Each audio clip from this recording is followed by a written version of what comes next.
اللہ من الشیطان اللعین الرجیم بسم اللہ الرحمن الرحیم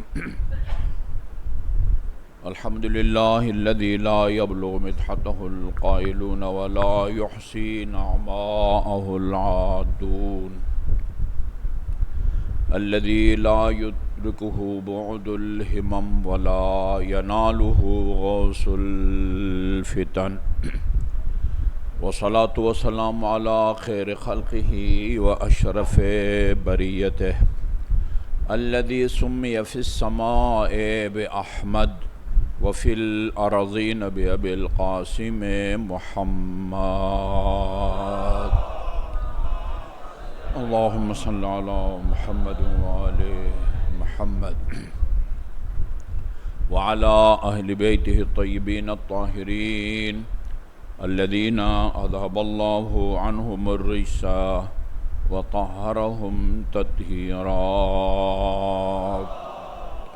اللهم صل على محمد وآل محمد واللعن الأبدي على أعدائهم أجمعين أما بعد فقال الله الحكيم بسم الله الرحمن الرحيم فاجتنبوا قول الزور درود بھیجیے محمد وآل محمد پر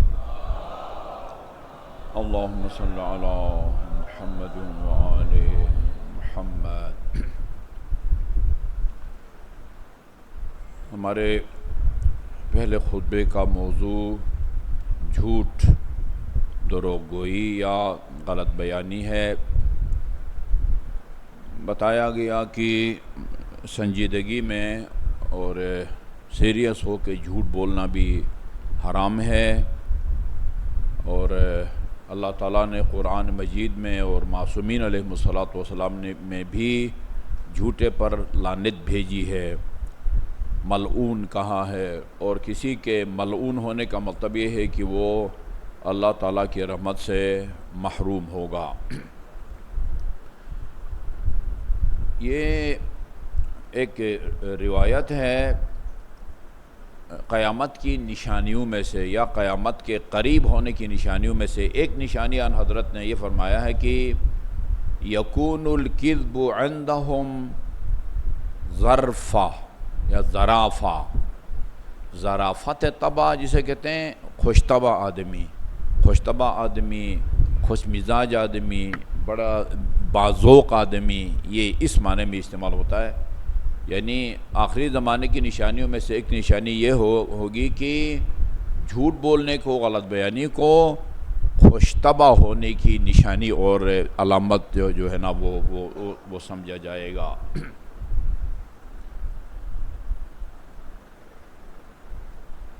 آپ نے فرمایا انا زعیم بیت فی اعلی الجنہ۔ اب یہ متن میں جو بیان کیا ہے کہ جنت کے 3 مقامات پر، 3 درجوں میں اس کے لیے ایک گھر کی ضمانت دیتا ہوں۔ مجموعی طور پر یوں کہیں کہ بندہ نجات پائے گا۔ عام طور پر یہ خیال کیا جاتا ہے کہ ثواب یا اجر اللہ تعالیٰ ہمیشہ کسی کام کا دیتا ہے، کسی اچھے کام کو کرنے کا اجر ملتا ہے، برے کام کو ترک کرنے کا کوئی اجر نہیں ملتا۔ برے کام کو ترک کریں گے تو اس کی سزا سے بچیں گے، کوئی اضافی اجر نہیں دیتا۔ ایسا نہیں ہے، اللہ تعالیٰ نے خصوصاً معصومین علیہ الصلاۃ والسلام نے غلط کام کے ترک کرنے والوں کو بھی ثواب کا حقدار قرار دیا ہے۔ امیر المومنین کا فرمان ہے مل مجاہد فی سبیل اللہ بأعظم درجۃ ممن قدر فأفا۔ بعض روایات میں لفظ شہید بھی آیا ہوا ہے، مل مجاہد الشہید فی سبیل اللہ، راہ خدا میں جہاد کر کے شہید ہونے والے کا اجر اور ثواب اس آدمی سے زیادہ نہیں ہے جو گناہ کی قدرت کے باوجود پاک دامانی کا مظاہر کر کے اپنے آپ کو گناہ سے بچاتا ہے۔ رشوت خوری کے مواقع ہیں، سود خوری کے مواقع ہیں، اور اخلاقی بے راہ رویوں کے راہ میں کوئی دنیاوی رکاوٹ نہیں ہے، صرف خوف خدا کی وجہ سے یہ ان گناہوں سے اپنے آپ کو بچائے، وہ شہید کا اجر اس سے زیادہ نہیں ہے۔ اگر شہید کا اس سے زیادہ نہیں ہے پھر دو اور صورتیں بنتی ہیں، یا دونوں کا اجر برابر ہے یا شہید کا کم ہے اور اپنے آپ کو گناہوں سے بچانے والے کا وہ زیادہ ہے۔ یہ اس سے بھی پتہ چلتا ہے، رسول خدا فرماتے ہیں کہ یعنی جھوٹ بولنے سے پرہیز کے نتیجے میں اگر ایک آدمی جھوٹ سے پرہیز کرتا ہے، میں جنت کے تین مقامات پر اس کے لیے ایک گھر کی ضمانت دیتا ہوں، ایک گھر کی ضمانت، یہ اجر مل رہا ہے، یعنی دروغ گوئی، غلط بیانی، جھوٹ سے بچنے کا اجر۔ فرمایا انا الزعیم بیت فی اعلی الجنہ، میں ذمہ داری لیتا ہوں جنت کے بلند ترین درجات میں ایک گھر، بنگلہ، کوٹھی یا جو بھی آپ نام دیں، بیت، ادھر بیت کہا گیا ہے، وہ بیت فی وسط الجنہ۔ وہ جس طرح یہ امیر لوگ ہیں نا، ان کے اسلام آباد میں بھی گھر ہے، مری میں بھی گھر ہے، اور مقامات پر بھی جو ہے نا مختلف موسموں میں گزارنے کے لیے وہ ہوٹلوں میں نہیں رہتے، وہاں ان کے بڑے بڑے جو ہے نا وہ محلات بنے ہوئے ہیں، یعنی گرم علاقوں میں، سرد علاقوں میں بھی اسی طرح، یعنی ایک جنت کے اعلیٰ ترین جگہ پر اس کا ایک گھر، وہ فی وسط الجنہ، اور ایک گھر جنت کے وسط میں، وَبَيْتٌ فِي ریاض الجنہ، میں اس کو نہیں سمجھ سکتا، اور ایک گھر ریاض الجنت میں۔ ایک ریاض الجنت تو مدینہ میں ہے نا، وہ پہلے تو بس وہ لائن میں لگتے تھے، کچھ لوگوں کو موقع دیا جاتا تھا، وہاں چند ایک نوافل پڑھتے تھے، وہ پھر باہر آتے تھے، اس کے بعد پھر جو لائن میں کھڑے ہوتے تھے وہ چلے جاتے تھے۔ ابھی تو اس کی یہیں بیٹھ کے آپ وہ لیتے ہیں، اس کی نا وہ اپائنٹمنٹ آپ کو دیتے ہیں، رات کو اتنے بجے آپ جائیں گے، یہاں پاکستان میں بیٹھ کے یہ آپ کو سہولت وہ دی گئی ہے، اس کو ریاض الجنہ کہا جاتا ہے، اور اوپر لکھا ہوا ہے بین قبری و منبری روضۃ من ریاض الجنہ، میری قبر اور منبر کے درمیان جنت کے باغات میں سے ایک باغ ہے۔ جنت کے تین مقامات پر ایک گھر، بنگلہ یا کوٹھی کی ضمانت لیتا ہوں، لمن ترک المراء وان کان محقا۔ یہ بڑا جو ہے نا وہ حکمت بھرا جملہ ہے، جو حقدار ہونے کے باوجود لڑائی جھگڑے سے اپنے آپ کو بچائے، یعنی اپنے حق سے دستبردار ہو جائے۔ اگر کسی نے آپ کے خلاف کوئی دعویٰ دائر کیا ہے، اتنے پیسے آپ نے دینے ہیں، بھئی آپ نے نہیں دینے، جس گھر میں آپ رہ رہے ہیں اس پر جو ہے نا وہ دعویٰ کرے یہ گھر میرا ہے، جو آپ کا پلاٹ ہے وہ کہے کہ یہ پلاٹ میرا ہے، لڑائی جھگڑے نہ کریں، اس کے حوالے کر دیں، یہ برا تو یقیناً نہیں ہے، وہ اپنے حق سے دستبردار ہونے کی بات نہیں ہو رہی ہے، یعنی ذرا سی بات پر ایک شستہ مہذب الفاظ میں بندہ اپنا حق موقف بیان کر سکتا ہے، لیکن مثالیں آپ کے سامنے اتنے زبان دراز ہوتے ہیں کہ بس ایک دفعہ سٹارٹ ہو گئی تو زبان جو ہے وہ رکتی نہیں ہے۔ مرا، یہ مطلب یہ نہیں ہے کہ جو بھی آپ کے خلاف کوئی دعویٰ دائر کریں خاموشی سے آپ اس کے حوالے کر دیں، وہ پتہ نہیں وہ مالیت ہزاروں کی ہو، کروڑوں کی ہو یا لاکھوں کو، لڑائی جھگڑے کو ترک کرے حقدار ہونے کا۔ وَلِمَنْ تَرَكَ الْكِذْبَ وَلِمَنْ حَاذِلًا، اور اس آدمی کے لیے بھی جو جھوٹ بولنے سے گریز کرے، وہ ان کا حاذلا، مازحا، حاذلا، مزاح، مزاح، اردو میں ہم مزاح کہتے ہیں، مزاح عربی میں میم زے اور ہے، مازح بھی مزاح کرنے والے کو کہتے ہیں، اور حاذل دو چشمہ ہے سے جس سے آپ ہاشم لکھتے ہیں، وہ ان کا حاذلا، جھوٹ یعنی سنجیدگی میں بھی، حتیٰ مذاق میں بھی جھوٹ نہ بولے، اور وَلِمَنْ حَسُنَ خُلْقُهُ، اور اس آدمی کے لیے بھی میں جنت میں تین مقامات پر گھر کی ضمانت لیتا ہوں جو یعنی حسن خلق رکھتا ہو، با اخلاق ہو۔ سنایا ہے میں نے آپ کو، درس کے ظہرین کی نماز کے بعد بھی سنایا ہے، جلدی دہرائے دیتا ہوں، اگر کوئی نہیں تھا اس خطبے میں، تین آدمی وہ لات و عزات کی قسم کھاتے ہیں کہ ہم رسول خدا کو قتل کریں گے۔ جبرائیل امین نے فوراً جو ہے نا وہ اطلاع دی، یا رسول اللہ یہ 3 بندوں نے لات و عزات کی اپنے بڑے بڑے بتوں کی قسم کھائی ہے، آپ کو شہید کرنے کا ارادہ بنایا ہوا ہے، کسی کو بھیجیں اور ان کو جو ہے نا وقت سے پہلے ٹھکانے لگا دیں۔ امیر المومنین علیہ السلام نے فرمایا کہ یا رسول اللہ میری خدمات حاضر ہیں۔ گئے امیر المومنین، ایک کو تو وہیں ٹھکانہ لگا دیا، 2 کو قیدی بنا کے لے آئے، 2 کو قیدی بنا کے لے آئے۔ ان حضرت نے پہلے کو آگے بلایا اور کہا کہ کلمہ پڑھو بھائی لا الہ الا محمد رسول اللہ، وہ تیری جان بچ جائے گی۔ کہا کہ کوہ ابو قبیس ہے نا، اس کو اٹھانا میرے لیے آسان ہے، یہ شہادتین زبان پر جاری کروں، یہ مجھ سے نہیں ہو سکتا۔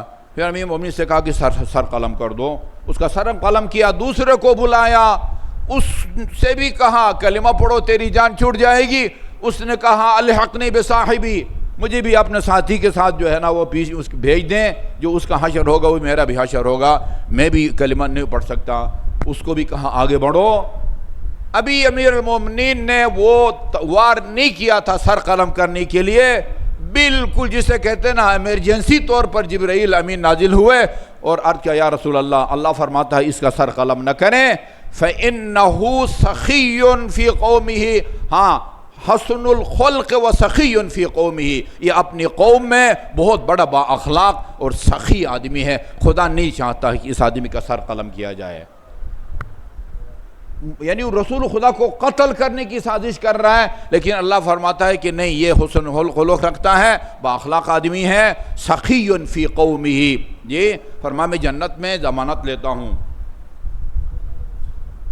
اچھا جی، یہ مسئلہ لوگ پوچھتے ہیں، وہ کسی اگر کوئی ایک آدمی لاولد ہے تو وہ کسی کا بچہ پالتے ہیں نا، لے پالک، ہاں لے پالک کیا کہتے ہیں اس کو، لے پالک۔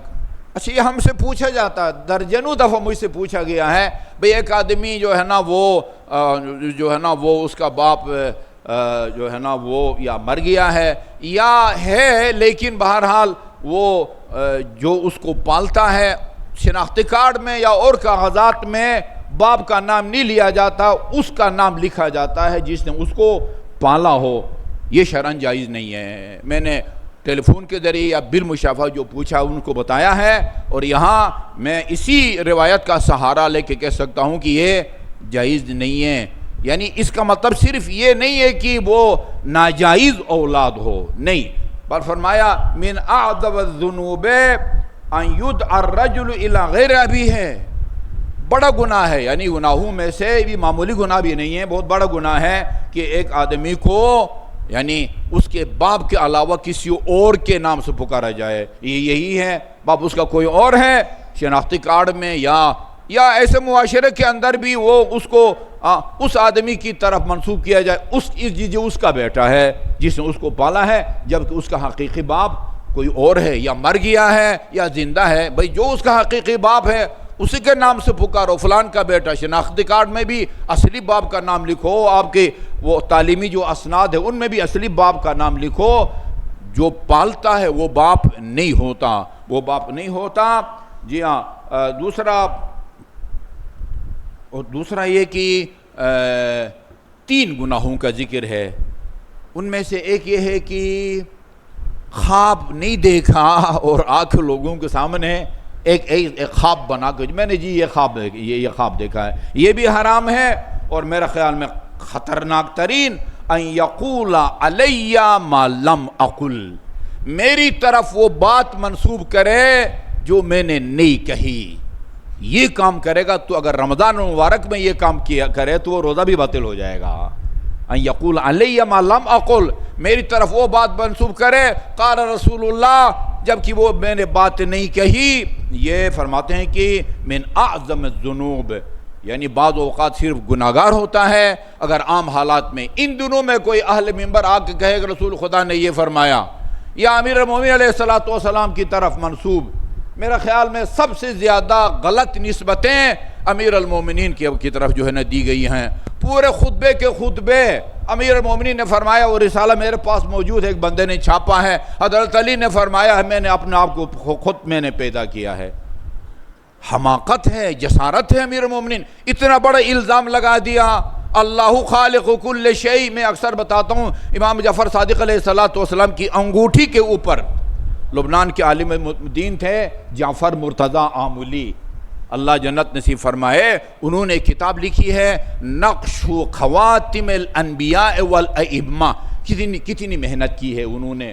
اب مجھے نہیں معلوم وہ بڑے بڑے اولی العزم انبیاء یا رسولوں کا ہے، انبیاء علیہم السلام اور ائمہ معصومین کی انگوٹھی کا نقش، کس نبی کی انگوٹھی پر کیا لکھا ہوا تھا، کس پر کیا لکھا ہوا تھا، اس میں لکھا ہے امیر المومنین علیہ السلام جب ظاہری خلافت ملنے سے پہلے جو انگوٹھی پہنتے تھے اس پر کچھ اور لکھا ہوا ہوتا تھا، اور ظاہری خلافت سنبھالنے کے بعد جو لکھا وہ کچھ اور لکھا ہوا تھا۔ صادق آل محمد کے بارے میں ہے اللہ خالق کل شیء، غالباً سورہ رعد کی آیت ہے، جو بھی مخلوق ہے اس کا خالق اللہ تعالیٰ ہے، خدا کے علاوہ کسی اور کو خالق کہنا شرک ہے، اور ویسی عقل کے خلاف ہے کہ کوئی بندہ کہے، ایک عام آدمی بھی اس طرح کی بات نہیں کر سکتی، چیز آئی کہ رسول خدا کے بعد کائنات کے سب سے عقل مند انسان کی طرف اس طرح کی نامعقول بات کو منسوب کیا جائے کہ علی نے فرمایا میں نے اپنے آپ کو پیدا کیا ہے۔ اس کا مطلب یہ ہوتا ہے کہ ایک وقت میں وجود اور عدم دونوں جمع ہو جائیں، پیدا کر رہا ہے تو اس کو ہونا چاہیے جی، اور اس کو پیدا کیا جا رہا ہے لہذا اس کو نہیں ہونا چاہیے۔ ایک وقت میں وجود اور عدم دونوں جمع ہو جاتے ہیں، یہ ایک ادنا سوجھ بوجھ رکھنے والے بھی آدمی بھی اس طرح کی بات نہیں کر سکتا، اور امیر المومنین کی طرف یا صادق آل محمد کی طرف وہ بات منسوب کی جائے جو انہیں نہ کہی ہو۔ رمضان مبارک کے علاوہ یہ کام کرے تو صرف گناہگار ہوگا، جھوٹا ہوگا، لعنت کا حقدار ہوگا، اور اگر رمضان مبارک میں یہ جرم کرے تو جہاں گناہگار ہوگا وہاں روزہ بھی باطل ہو جائے گا۔ جھوٹ بولنے کا گناہ الگ، روزہ توڑنے کا گناہ الگ، بعد میں قضا بھی بجا لائے گا۔ یہ بہار الانوار کی جلد نمبر 15 میں ہے۔ اچھا جی، جس طرح جھوٹ بولنا حرام ہے، جھوٹی باتوں کو سننا بھی حرام ہے۔ سماعون للکذب، یہ منافقین کے بارے میں یہ ایک کلمہ ہے، سماعون للکذب، وہ کان لگا کے جو ہے نا ہمتن گوش، وہ جھوٹی جو ہے نا وہ باتوں کو سنتے ہیں۔ یہ سوچ سمجھ کے مجالس میں جایا کرے میرے بزرگوں اور عزیزوں، کون سچ بولتا ہے اور کون وہ جھوٹ بولتا ہے، کوئی تمیز کرنا جو ہے نا بہت مشکل ہو گیا ہے۔ لہذا میں نے گزشتہ جمعہ بھی کہا تھا کہ اپنے بچوں کو شارٹ کورس وغیرہ میں بھیجیں، یا ادھر جو اسلام آباد میں رہتے ہیں پتہ نہیں پنڈی سے پک اینڈ ڈراپ کی سہولت ہے یا نہیں ہے، کم از کم اسلام آباد کے مومنین کے لیے پک اینڈ ڈراپ کی سہولت ہے، اپنے بچوں کو یہاں بھیجیں، بنیادی دینی معلومات ان کے پاس اتنے ہوں کہ اگر کسی مسجد مجلس میں جاتا ہے اور ایک علامہ یا کوئی ذاکر اہل بیت بول رہا ہے وہ کم از کم تمیز دے سکے کہ یہ سچ بول رہا ہے یا جھوٹ بول رہا ہے، یہ میرے بنیادی عقائد کے خلاف تو نہیں بول رہا ہے کہیں۔ مولانا حسن ظفر اللہ انہیں صحت اور طول عمر دے، ابھی چند دن پہلے یہاں وہ 5 مجلسیں پڑھ گئے ہیں، ان کی ایک کلپ چل رہی تھی پچھلے سال، انہوں نے کہا کراچی میں وہ کہہ رہے تھے کہ یہ ایک جو ہے نا وہ ایک فیشن بن گیا ہے، اپنے 15 سال 16 بچوں کو خطیب بنا رہے ہیں۔ کہتے میرے ایک جاننے والے ہیں وہ اپنے بیٹے کو جو ہے نا خطیب بنا رہے تھے، شاید اس طرح کے اکیڈمی جو ہے نا وہ کھول دیے گئے جہاں پر خطابت سکھائی جاتی ہے۔ میں نے اس سے کہا کہ ایسا کرو، پہلے اپنے بیٹے کو کسی مدرسے میں داخل کرو، پہلے اس کو عالم بناؤ پھر بے شک خطیب بناؤ۔ کہا نہیں نقوی صاحب، یہ عالم جو ہے نا وہ دیر سے بنتا ہے، زیادہ وقت چاہیے، میں نے بیٹے کو علامہ بنانا ہے۔ عالم پہلے بنتا ہے، علامہ ہر کوئی نہیں بنتا۔ ہمارے تشیع کی علماء کی تاریخ میں چند ایک ہستیوں کا علامہ ہلی، چند ایک آدمیوں کا نام جو ہے نا وہ علامہ ہے، ہر عالم کو بھی آپ علامہ نہیں کہہ سکتے۔ اب سادگی دیکھیں نا، ہم قربان جائیں سادگی پر، عالم بننے کے لیے بہت وقت لگتا ہے، میں نے اپنے بیٹے کو علامہ بنانا ہے۔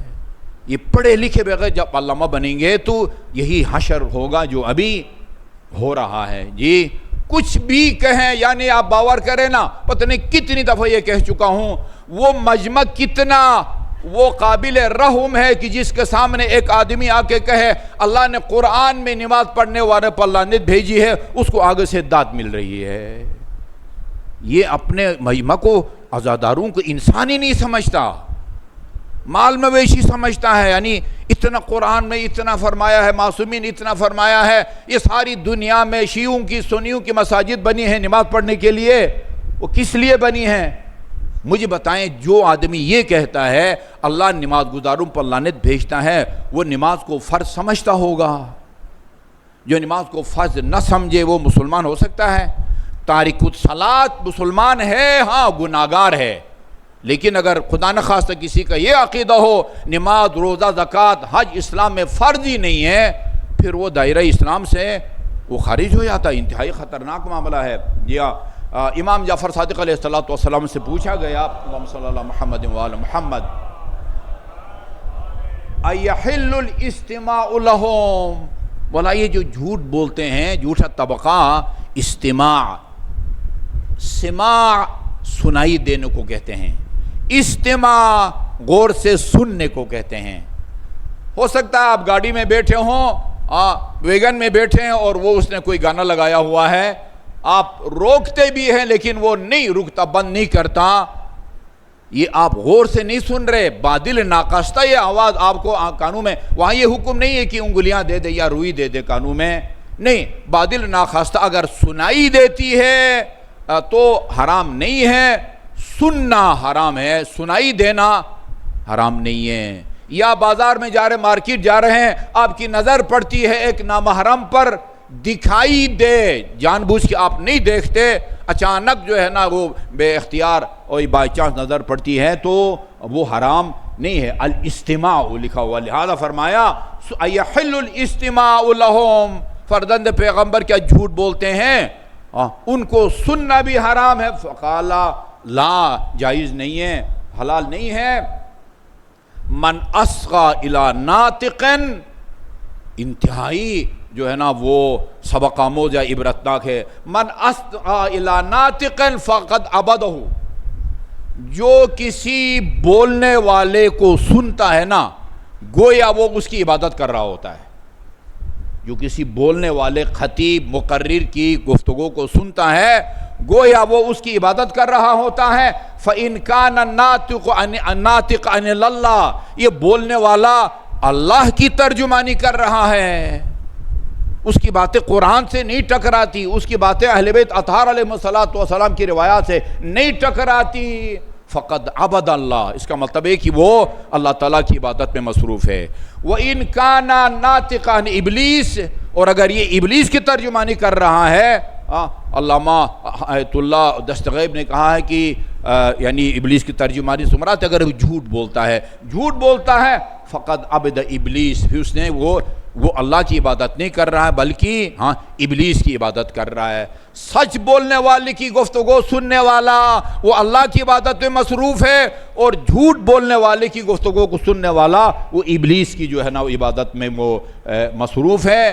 اللہ تعالیٰ جھوٹ کی بھی جتنی بھی قسمیں ہیں نا، البتہ کچھ قسمیں وہ جائز ہیں، وہ دلچسپ موضوع ہے، وہ انشاءاللہ میں اگلے جمعے میں عرض کروں گا. یعنی وہ جائز کی صورتوں کے علاوہ جہاں کسی کی جان بچانا مقصد ہو یا دو بندوں میں صلح کرانے کی خاطر بندہ جھوٹ بولے، اس کی اجازت دی گئی ہے. مجھے یاد ہے بہت پہلے عباس مولانا وہ جو تھے سینیٹر تھے ایم کیو ایم کے، عباس کمیلی شاید ہمارا خطبہ سن رہے تھے لاوی آباد میں. انہوں نے مجھے فون کیا، آقا صاحب یہ جو آپ نے حتیٰ جھوٹی قسم کھانا بھی جائز ہے بعض صورتوں میں، کہا کہ ان کے حوالے چاہیے. پھر میں نے حوالے تلاش کر کے ان کو دے دیے. اللہ تعالیٰ ان کے گناہان کبیرہ اور صغیرہ کی مغفرت فرمائے، اور انہیں ائمہ معصومین علیہ السلام کی شفاعت اور ان کے جوار میں مقام عطا فرمائے. وہ صورتیں ہم بعد میں بیان کریں گے. باقی جتنے بھی حرام صورتیں ہیں خدا کی بارگاہ میں ہم دست دعا ہیں کہ اللہ تعالیٰ ہمیں جھوٹ کی تمام ناجائز صورتوں سے پرہیز کی توفیق عطا فرمائے. کیونکہ روایت عرض کر چکا کہ وہ تمام برائیوں کو ایک بکس یا کمرے میں بند کر دیا گیا ہے اور جھوٹ کو اس کمرے کی کنجی بنا دیا گیا جس کے اندر گناہوں کا ذخیرہ رکھا ہوا ہے. اعوذ باللہ من الشیطان الرجیم. بسم اللہ الرحمن الرحیم والعصر ان الانسان لفی خسر الا الذین آمنوا وعملوا الصالحات وتواصوا بالحق وتواصوا بالصبر۔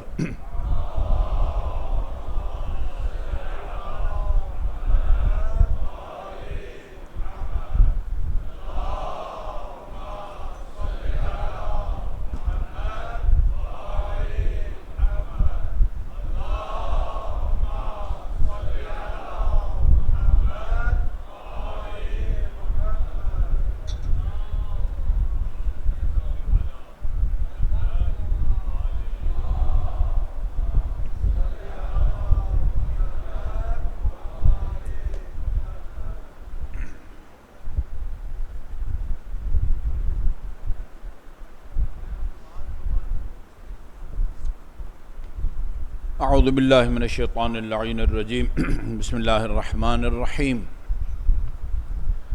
الحمد للہ رب العالمین والصلاة والسلام علی خیر خلقہ محمد وآلہ الطیبین الطاہرین ولا سیما علی ابن امہ امیر المؤمنین علی بن ابی طالب علیہ الصلاة والسلام وعلی ابنتہ الصدیقۃ الطاہرہ فاطمۃ الزہراء سیدۃ نساء العالمین وعلی سبطیہ الحسن والحسین سیدی شباب اہل الجنہ وعلی علی بن الحسین زین العابدین ومحمد بن علی الباقر وجعفر بن محمد الصادق وموسیٰ بن جعفر الکاظم وعلی بن موسیٰ الرضا ومحمد بن علی التقی وعلی بن محمد النقی والحسن بن علی العسکری والخلف الحجہ المہدی المنتظر اللہم عجل فرج وسہل مخرجہ لیملأ الارض قسطا وعدلا کما ملئت ظلما وجورا واللعن الابدی علی اعدائهم اجمعین اما بعد فقال اللہ الحکیم بسم اللہ الرحمن الرحیم وجعلناهم ائمة يهدون بامرنا واوحینا الیہم فعل الخیرات واقام الصلاة وایتاء الزکاة وکانوا لنا عابدین۔ درود بھیجیے محمد وآل محمد پر۔ اللہم صلی علی محمد وآل محمد۔ چونکہ جمعہ کا دن ہے، طولانی روایت کا آخری حصہ یا نچوڑ آپ کی خدمت پہ پیش کروں۔ فرمایا امام جعفر صادق علیہ السلام نے، اللہم صلی علی محمد وآل محمد۔ اس روایت کو شیخ محسن علی نجفی رحمۃ اللہ علیہ نے اپنی کتاب تفسیر الکوثر میں سورہ احزاب کی آیت نمبر 56 یعنی ان اللہ و ملائکتہ یصلون علی النبی یا ایھا الذین آمنوا صلوا علیہ وسلموا تسلیما کی تفسیر میں اس روایت کو انہوں نے نقل کیا ہے کہ جو آدمی عربی متن نہیں سناتا وقت بچانے کے لیے، جو آدمی ایک مرتبہ محمد اور آل محمد پر صلوات بھیجے، اللہ تعالیٰ 1000 یعنی فرشتوں کے 1000 صفوں میں 1000 مرتبہ اس خوش قسمت پر اللہ صلوات بھیجتا ہے۔ اللہم صلی علی محمد وآل محمد۔ اور آپ کو تعجب نہیں ہونا چاہیے کہ خدا بھی بندوں پر صلوات بھیجتا ہے۔ وہ سورہ بقرہ میں ہے نا، وَبَشِّرِ الصَّابِرِينَ الَّذِينَ إِذَا أَصَابَتْهُمْ مُصِيبَةٌ قَالُوا إِنَّا لِلَّهِ وَإِنَّا إِلَيْهِ رَاجِعُونَ أُولَٰئِكَ عَلَيْهِمْ صَلَوَاتٌ مِّن رَّبِّهِمْ وَرَحْمَةٌ وَأُولَٰئِكَ هُمُ الْمُهْتَدُونَ، یعنی جو لوگ مصیبت کے موقع پر حرف شکایت زبان پر لانے کی بجائے اِنَّا لِلَّهِ وَإِنَّا إِلَيْهِ رَاجِعُونَ کہتے ہیں، یہ ایک امانت کی خدا کی میرے پاس، بس وہ امانت تو سے مجھ سے لے لی، اور اِنَّا لِلَّهِ وَإِنَّا اولئک علیہم صلوات من ربہم ورحمہ، ان صابرون پر اللہ تعالیٰ صلوات بھی بھیجتا ہے اور رحمت بھی بھیجتا ہے۔ اس کے بعد یہ فرمایا صادق آل محمد نے وما خلق اللہ من شیء، بعد روایات میں ہے وما من رطب ولا یابس، ہر خشک و تر، اور بعد روایات میں ہے وما خلق اللہ من خلق، خدا کی تمام مخلوق اس بندے خدا پر خوش قسمت مومن پر صلوات بھیجتی ہے جو ایک مرتبہ محمد اور آل محمد پر صلوات بھیجے۔ اللہم صلی علی محمد وآل محمد۔ دیکھیے مومنین کرام، ہم بعض اوقات جب غیر امامیہ یعنی جو مسلمان اثنا عشری نہیں ہیں یا شیعہ نہیں ہیں، ان کو باور کرانے کے لیے یا ان کو قائل کرنے کے لیے ہم کچھ روایات پیش کرتے ہیں، وہ لازمی طور پر اصولی طور پر اہل سنت کی کتابوں سے ہمیں نقل کرنا چاہیے، تاکہ وہ ان کے لیے حجت ہیں۔ ہمارے اصول کافی، ہمارے بہار، ہمارے وسائل شیعہ یا کتب اربعہ وہ ان کے لیے واجب العمل نہیں ہے، وہ ان کے لیے حجت نہیں ہے، ان کے لیے اپنی کتابیں حجت ہے، بخاری ہے، مسلم ہے، سنن داؤد وغیرہ وغیرہ۔ اچھا، کچھ روایات وہ ہم اپنے مومنین کو ہم سناتے ہیں، یعنی اپنے مومنین کی ایمان کی تقویت، شکوک شبہات جو اپنے ہی حلقوں میں اٹھائے جاتے ہیں، ان شبہات کو دور کرنے کے لیے، مومنین کے تزلزل کو یا ان کی شبہات کو دور کرنے کے لیے بعض روایات ہم سناتے ہیں، وہ ہم اپنی کتابوں سے سناتے ہیں۔ ہم ان کو امیر مومنین کا کلام سناتے ہیں، ہم صادق آل محمد کا سناتے ہیں، ہم امام زمان عجل اللہ تعالیٰ فرجہ شریف کی ہم سناتے ہیں، تاکہ ان کا ایمان متزلزل نہ ہو۔ وہ جیسے کہ حضرت ابراہیم نے کہا تھا کہ یہ جب قیامت کا تذکرہ ہوتا ہے تو حضرت ابراہیم نے کہا کہ کیف تحیی الموتیٰ، یہ روز قیامت تو مردوں کو کس طرح زندہ کرے گا؟ تو اللہ تعالیٰ نے فرمایا اولم تؤمن، تو ایمان نہیں لایا، مجھ پر اعتبار نہیں کرتا کہ میں مردوں کو زندہ کروں گا؟ قال نہیں، یقیناً اعتبار ہے، لیکن لیطمئن قلبی، یعنی حضرت ابراہیم کے اطمینان قلب میں اگر اضافہ ہوتا ہے تو ہمارے جو مومنین سامع ہیں ان کے اطمینان قلب میں بھی اضافہ ہوتا ہے۔ اور بذات خود اس قسم کے روایات کو بیان کرنا بھی کار ثواب ہے اور سننا بھی کار ثواب ہے، عبادت کے زمرے میں آتا ہے۔ یہ میں آپ کو سنانے لگا ہوں اس لیے کہ ایام عزا کا افتتاح ہو گیا ہے، جو چاند رات سے مجالس شروع ہوئی تھی نواسہ پیغمبر علیہ السلام کی شہادت کے مناسبت سے، اور 8 ربیع الاول یعنی امام حسن عسکری علیہ السلام کی شہادت کی دن کی مجلس وہ ہماری آخری مجلس تھی۔ یہ کتاب جو ہے میرے سامنے، یہ اس کتاب کا نام اردو میں ترجمہ ہوا ہے، ضرور اس کو پڑھیں، کمال الدین و تمام النعمہ، مرحوم صدوق کی ہے۔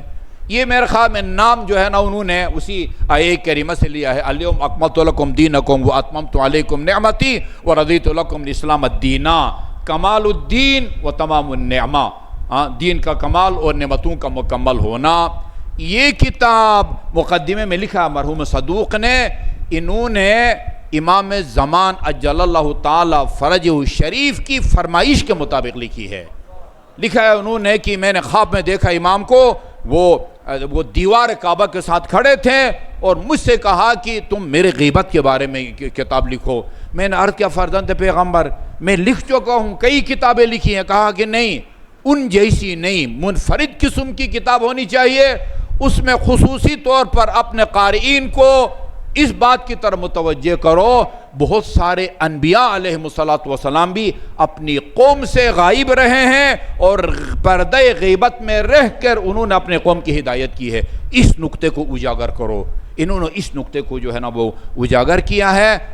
کتاب واقعاً پڑھنے کی، ان کی تمام کتابیں اس قابل ہیں۔ دیا مرحوم صدوق کی یہ کتاب ہے، اردو میں ترجمہ ہو چکا ہے، اس کو ضرور پڑھیے۔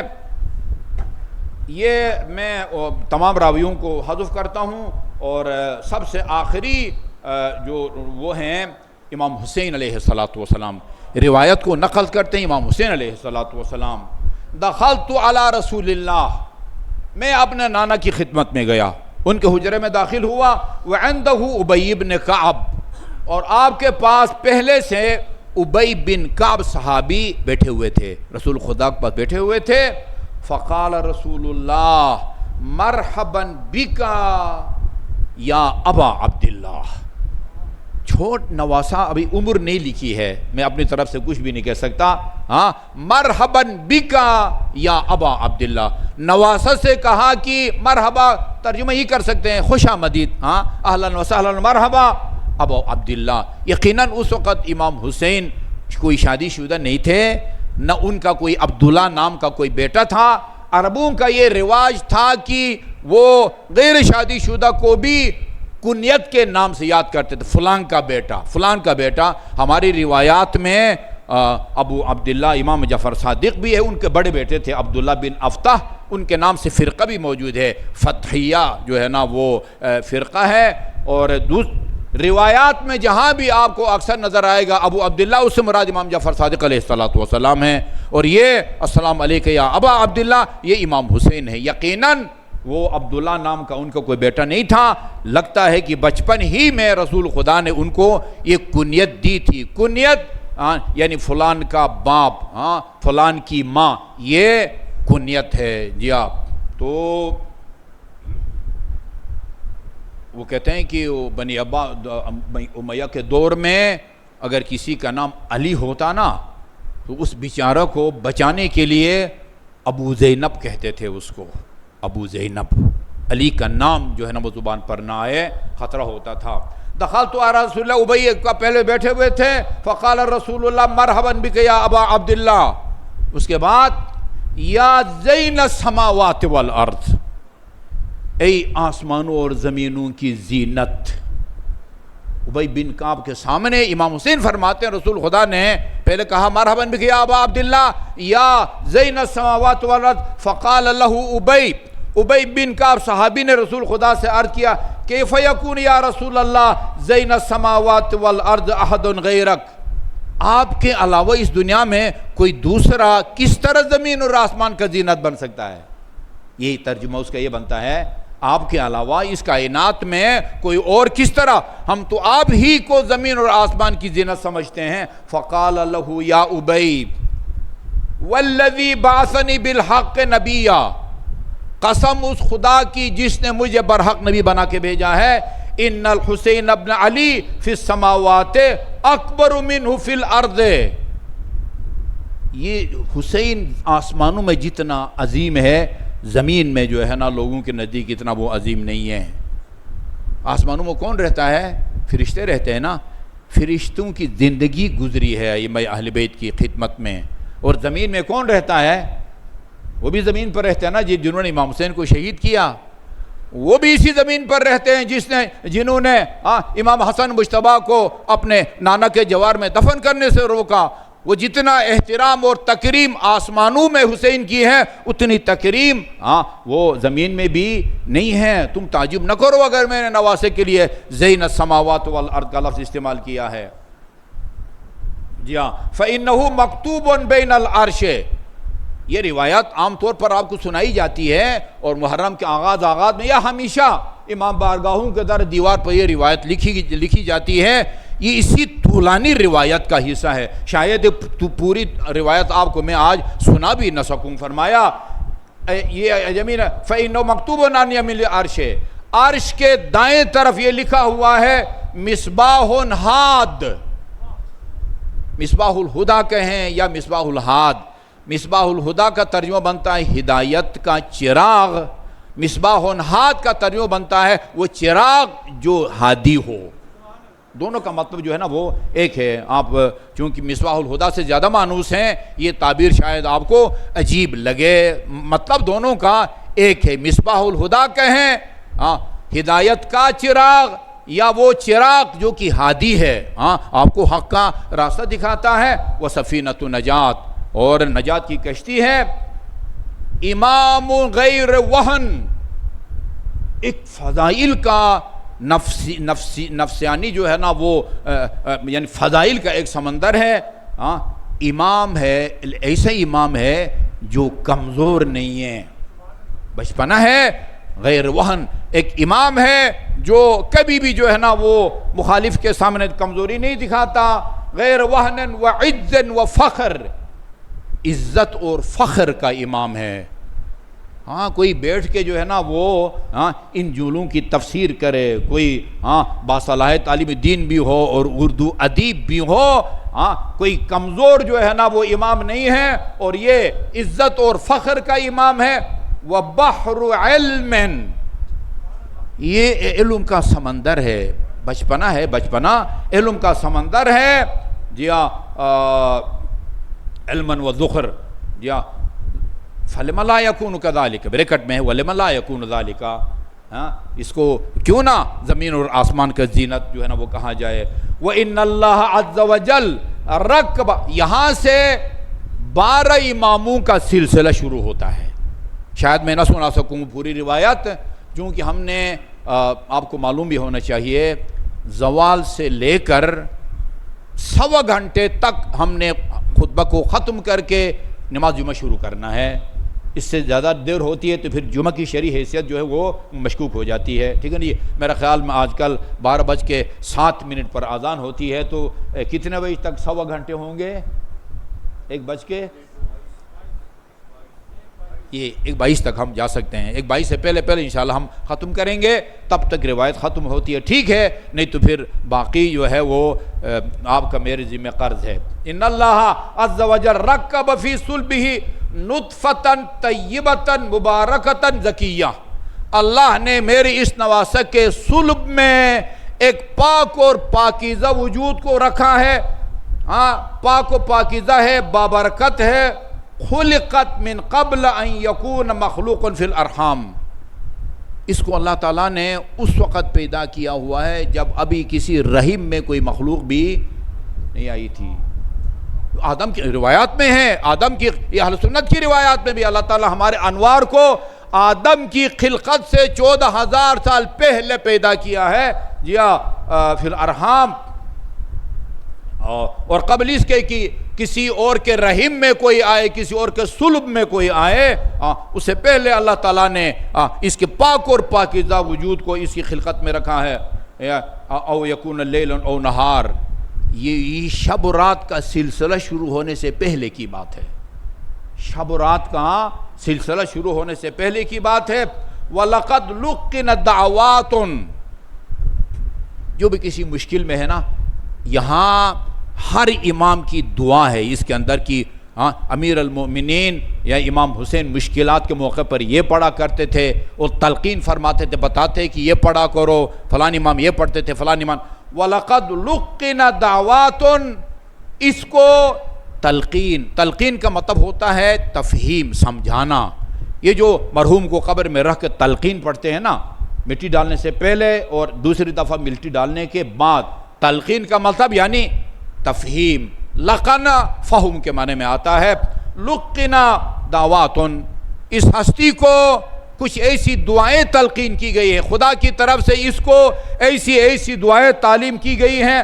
ما یدعو بہن مخلوق الا حشرہ اللہ عز وجل معہ، جو بھی ان دعاؤں کو پڑھے گا اللہ اس کو حسین کے ساتھ مشہور فرمائے گا.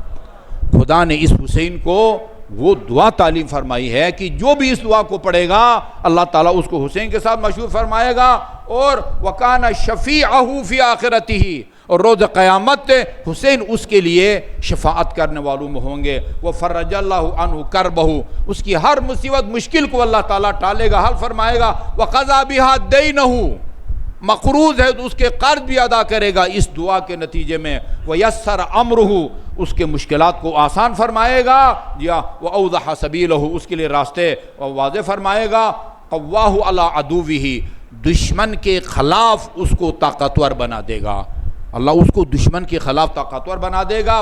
وَلَمْ يَحْتِكْ سِتْرَهُ، کبھی بھی جو ہے نا اس کی آپ کہیں کہ بے عزتی نہیں ہوگی، اس کی حد کی حرمت نہیں ہوگی، ہمیشہ اس کی عزت ناموس وہ محفوظ رہے گی. فقال ابی نے کہا یا رسول اللہ یہ تو بڑی قیمتی دعا ہے. وہ کون سی دعا ہے؟ قال ابی وما هذه دعوات یا رسول اللہ، یہ کون سی دعا ہے؟ فرمایا قال تقول اذا فرغت من صلاتك وانت قاعد، نماز سے فارغ ہونے کے بعد بیٹھے ہوئے، کھڑے ہو کے نہیں یا چلتے ہوئے نہیں.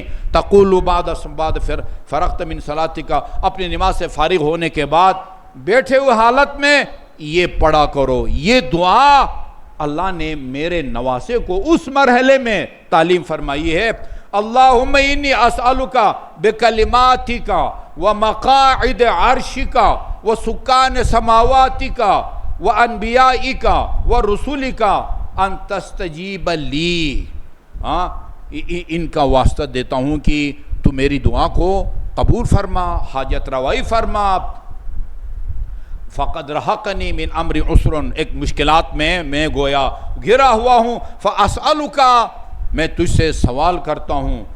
یہ میں نے امام رضا علیہ الصلوۃ والسلام کی روایت آپ کو سنائی تھی نا. وہ جب مامون نے وہ آپ کی وہ جو مجلس درس تھی نا اس کو منتشر کیا, لوگوں کو بھی بھگایا اور آپ کو بھی بلا کے آپ کی توہین کی, ادھر بھی آپ نے پہلے اللہ تعالیٰ کی حمد و ثنا کی تھی, پھر جو ہے نا ان الفاظ میں محمد اور آل محمد پر صلوات بھیجی تھی. اللہم صل علی من شرفت صلاۃ بصلاۃ علیہ, خدایا اپنے اس حبیب پر صلوات بھیج جس پر صلوات کی وجہ سے تو نے صلوات کو عزت اور سر بخشا ہے. جی اس کے بعد پھر اپنی حاجت بیان کی تھی. یا علی فَأَسْأَلُكَ أَن تُصَلِّ عَلَى محمد, یہ اللہ تعالیٰ کی پہلے حمد و ثنا کی ہے. خدایا میں تجھ سے سوال کرتا ہوں کہ محمد اور آل محمد پر درود بھیج, اور اس کے بعد وَأَن تَجْعَلَ لِي مِنْ عُسْرِي يُسْرًا, میرے مشکل کو آسان فرما. ان اللہ, ہاں جو یہ پڑھے گا ان اللہ یسہل امرک, اللہ تیرے مشکلات کو آسان فرمائے گا. وَيَشْرَحُ لَهُ صَدْرَكَ, شرح صدر تجھے عطا فرمائے گا, جو رسول خدا کے بارے میں ہے. الم نشرح لک صدرک, تیرے دل میں جو ہے نا اللہ تعالیٰ وہ کشائش عطا فرمائے گا. وَيُلَقِّنُكَ شَهَادَةً لَا إِلَهَ إِلَّا اللَّهِ عِنْدَ خُرُوجِ رُوحِكَ, اور جب تیری روح اس جسد خاکی سے نکل رہی ہوگی, جس وقت انسان کو شیطان وقت آخر گمراہ کرنے کی کوشش کر رہا ہوتا ہے, اس وقت جو ہے وہ اللہ تعالیٰ یہ کلمہ توحید زبان پر جاری کرنے کی توفیق عطا فرمائے گا. ان دعاؤں کی یہ جو ہے نا وہ یہ برکت ہے. یہ ابھی سلسلہ جاری ہے, ٹائم بھی ختم ہو گیا ہے. اعوذ باللہ من الشیطان الرجیم, بسم اللہ الرحمن الرحیم. قل هو اللہ احد اللہ الصمد لم یلد ولم یولد ولم یکن له کفوا